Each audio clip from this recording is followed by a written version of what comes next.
Miriam dwi. A Carwyn ydw i. A chroeso i Ar-led, lle fyddwn ni'n siarad am bob dim i wneud efo rhyw. Y da, y drwg, yr hyll, yr hot, pob ffaith, pob myth, pob camarweiniad ar-led. Popeth ar led? Popeth. Wel, gwell ni rhoi mlaen condom gwybodaeth, lwbio lan ein ymenydd.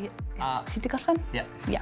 Fydd bobl yn rhannu eu profiadau nhw, ond fedrwn ni ddim bod yn gyfrifol am hynna. Dyw hwnna ddim yn syniad da. Na. Diolch byth mae gennym ni arbenigwyr yma, sef Webb and Ffraid! Helo! Dych chi eisiau sôn chydig bach am beth ydych chi'n neud? Ie, siwr, so dwi'n arbenigydd iechyd rhywiol a lles ar gyfer Brooke sy'n elusen iechyd rhywiol. Dwi'n gweithio fel meddyg iau a gwneud ddiddordeb y maes iechyd rhyw, a dwi hefyd yn rhedeg platfform sex ar y cyfryngau cymdeithasol. Fantastic. A dyma ein teulu bach ni, jyst yn cael chats am bob dim i wneud efo rhyw. Croeso i Ar-led!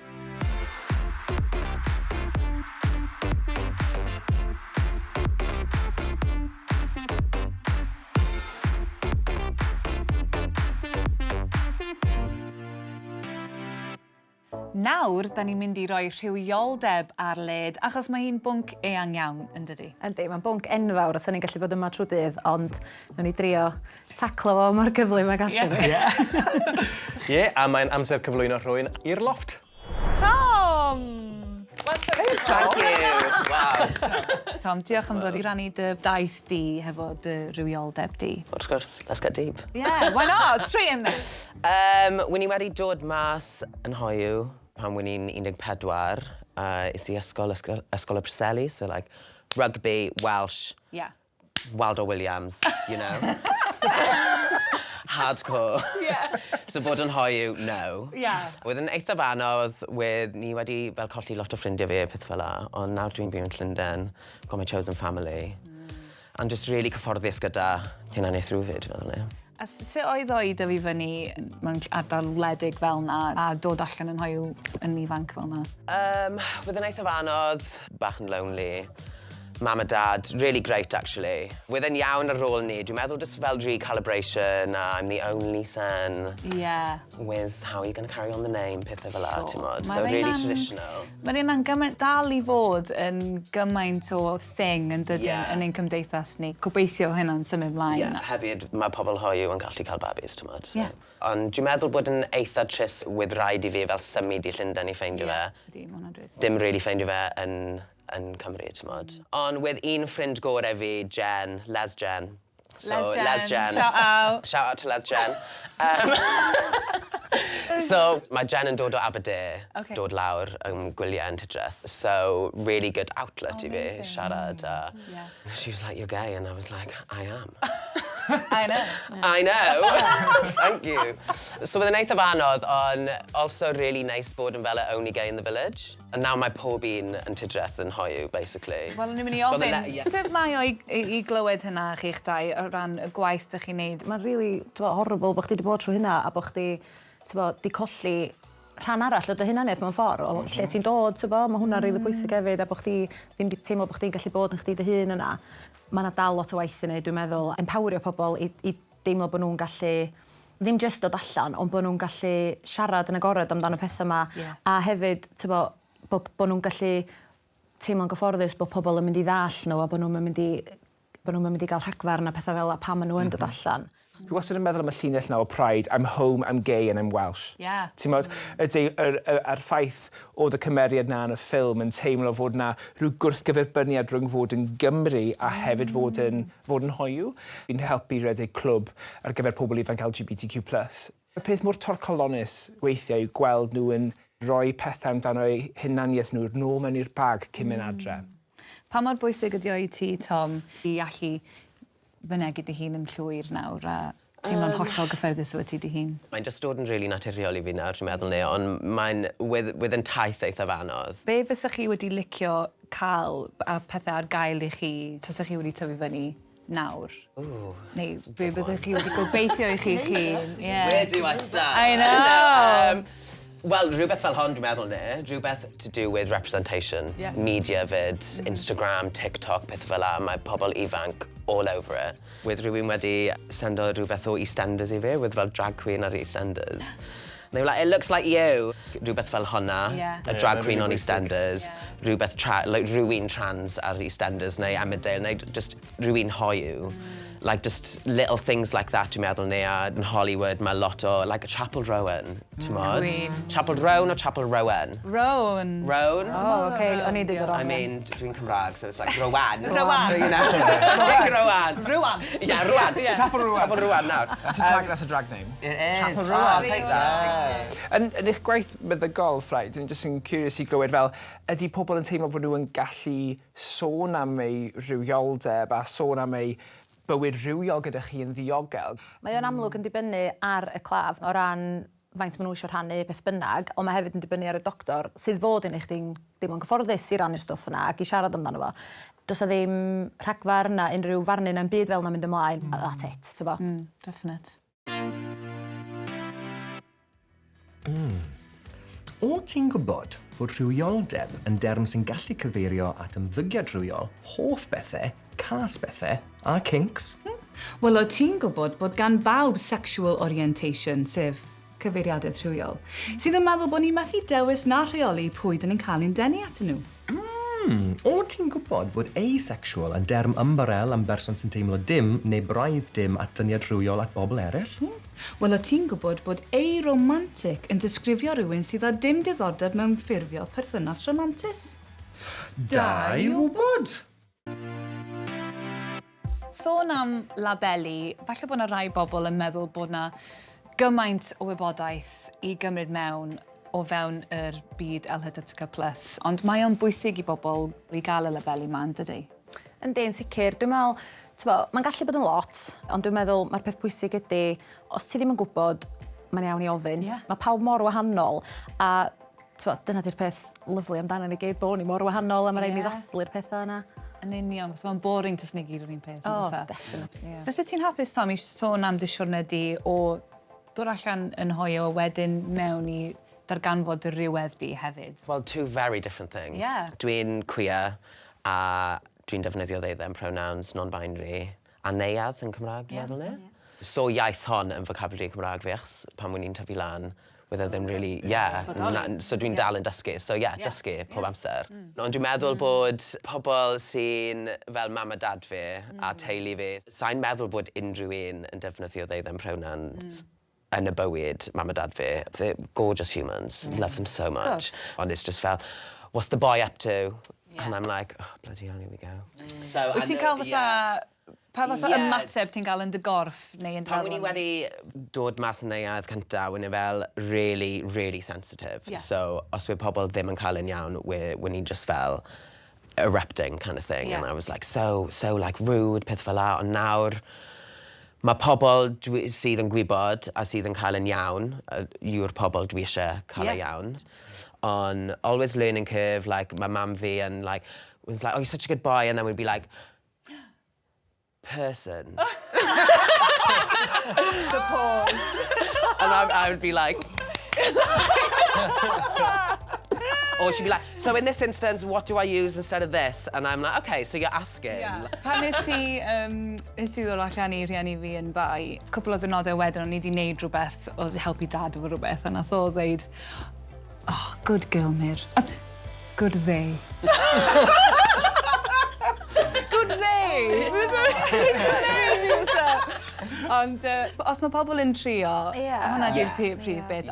Mae'n ysgafnhau hefyd pan mae rhywun yn treial. Mae'n neud yn... Ie, ti'n gallu trafod yn gymryd hawdd. Mae lot o ddysgu sy'n gorfod digwydd, ond dwi'n meddwl mae unrhyw un yn gallu gwneud hynna os dyn nhw'n sort of trio ac yn gwneud yr ymdrech i wneud. A fel rhieni, cyfan maen nhw eisiau di bod, neu cyfan ddylen nhw wedi eisiau di bod plentyn nhw'n hapus a bod nhw'n gallu bod yn nhw hynna'n. Yn sicr. Dyn ni gyd yn dysgu o hyd. Mae'n iawn i ofyn cwestiynau, mon bod ni gyd yn parchu'n gilydd. Dyna'r prif bethau yn de. Ding dong. Rhywun wedi archebu rhywbeth poeth. Helo, fi'n licio'r outfit. O, mae bach yn dyn a mae'n neud tynnig e bant ar ôl ddiwedd shift hir, teimlo gymaint yn well. O, wel, fi'n falch nes i ffonio o da fi craving am 10-inch. O, special recipe, wastad yn bwrw'r spot. Wel, fi wedi clywed bod chi'n dod yn fast. Ei? Pwy sy'n gweud unrhyw beth yna? Na, pizzas. Pizzas yn dod o ffordd. Wel, mae dal yn cyrraedd yn poeth yn barod i gymryd lawr yn syth. Wel, felly ti ddod ar meat feast mewn te cyn iddo fynd yn oer. Wel, diolch yn fawr, gei di ddim toes gwell.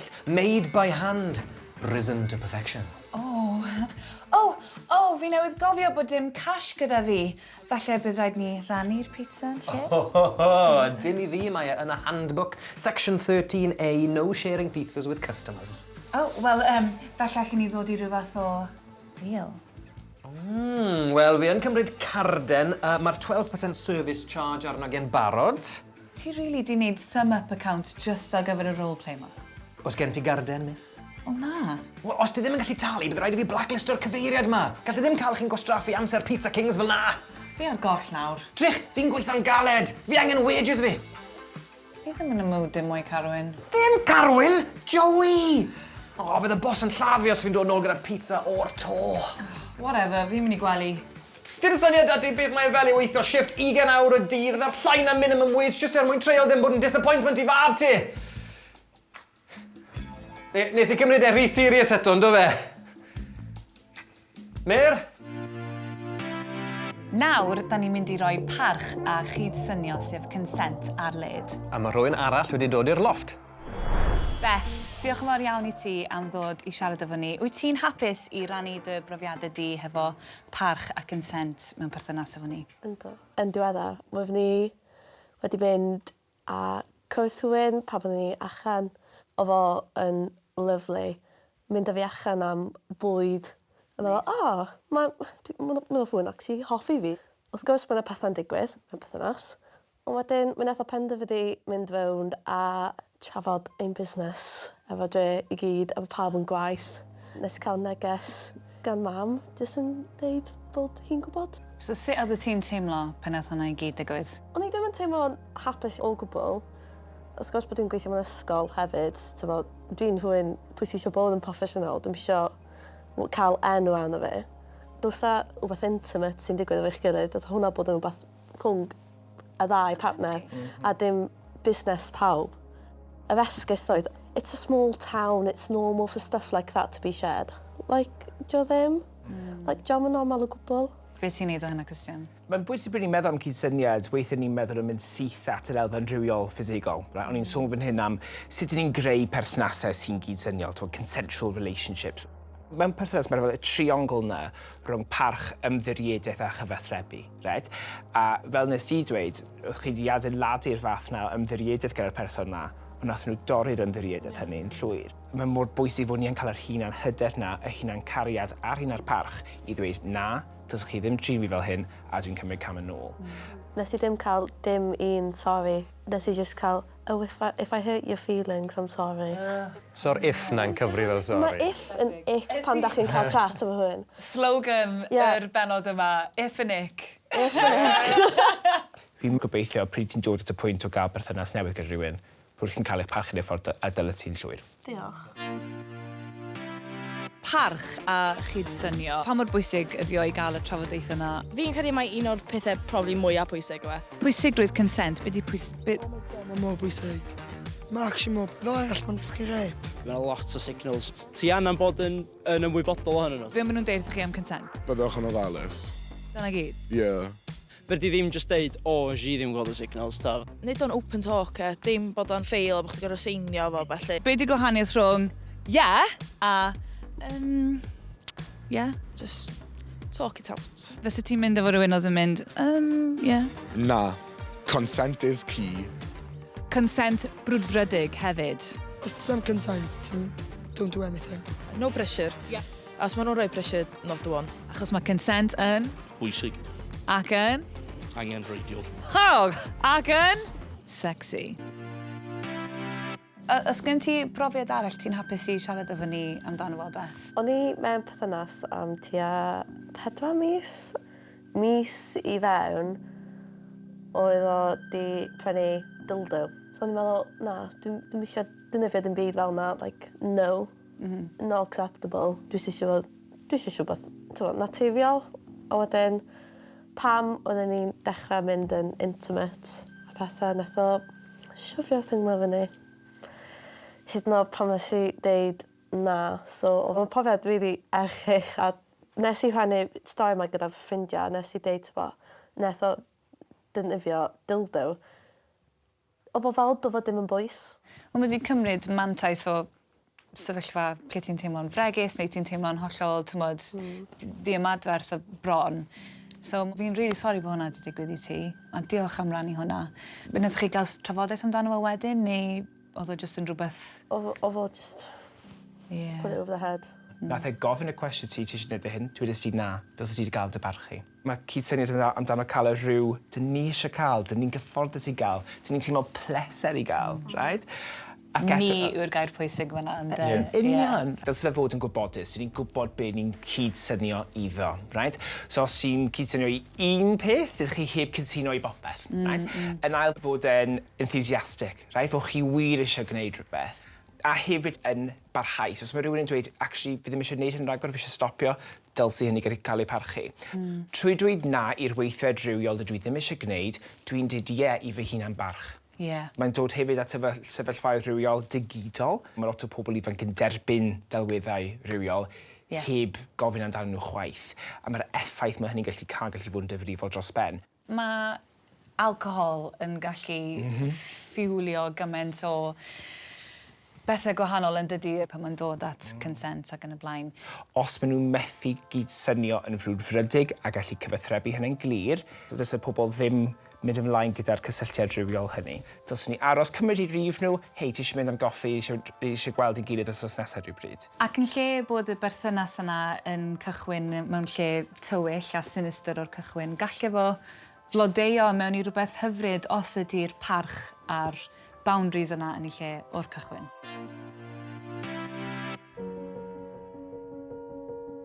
Mae e'n un o'r cwestiynau mawr na.